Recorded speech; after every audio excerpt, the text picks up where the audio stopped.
The structure that has been set up here is an asymmetric directional waveguide coupler where light will be injected from the curved waveguide at the top left.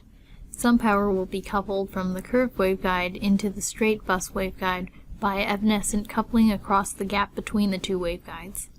A power monitor has been set up at the drop port of the straight waveguide on the bottom right in order to measure the transmission spectrum through the drop port. Add a mode source from the Sources drop-down menu. Edit the source, and under the General tab, set the injection axis to x-axis and the injection direction to forward. Keep the mode selection as fundamental mode, but before we calculate the desired mode to inject, the geometry of the source region needs to be set. Select the multi-frequency mode calculation option. This option should be used whenever injecting a broadband mode source. This will calculate the supported mode profile over the broadband range rather than just at the center frequency of the range. Since we want to inject the mode of the curved waveguide at the input, select the bent waveguide option and specify the bending radius as 6 microns to match the radius of curvature of the waveguide. Set the bend orientation to 0. For more details about how to choose the bend orientation angle based on the propagation direction of the source and the bending direction of the structure, see the Bent Waveguide Solver page linked below. Next, under the Geometry tab, set the X position of the waveguide to minus 3.068 microns. Set the Y position to 1.536 microns.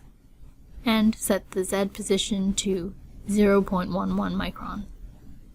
It's important to make sure that the source is centered with the center of the waveguide when using the bent waveguide option, since the bending radius is measured from the center of the source region. Set the Y span to 2.5 micron and the Z span to 2 micron.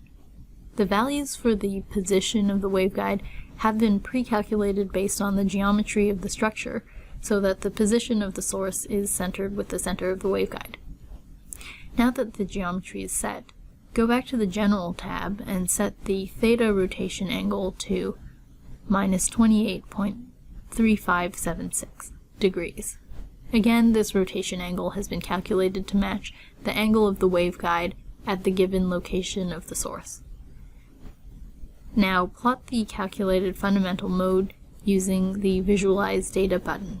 Here we can confirm that the size of the source region is large enough so that the fields are not being truncated at the edges of the source.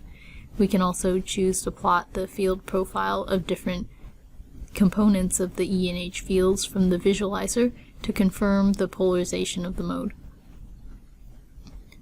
To get more information about the calculated effective index, loss, and polarization fraction, change the mode selection to User Select, then click on the Select Mode button, and click OK to select a new mode. Calculate the modes. The fundamental mode is the top one in the mode list, and I can see the details about the effective index, loss, and polarization from here. You can also hover the mouse cursor over the polarization fraction or waveguide TE/TM fraction columns for a description of the meaning of these values. Now click Cancel and change the mode selection back to fundamental mode, then click OK to accept the settings. In the XY view, the angled white line indicates the rotation angle of the source. The thicker white line along the Y direction indicates the source injection plane.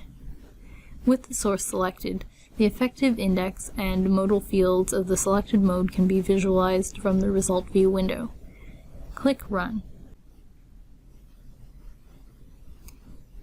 And after the simulation finishes, you can right-click on the monitor and visualize the T result to view the transmission spectrum through the drop port of the device.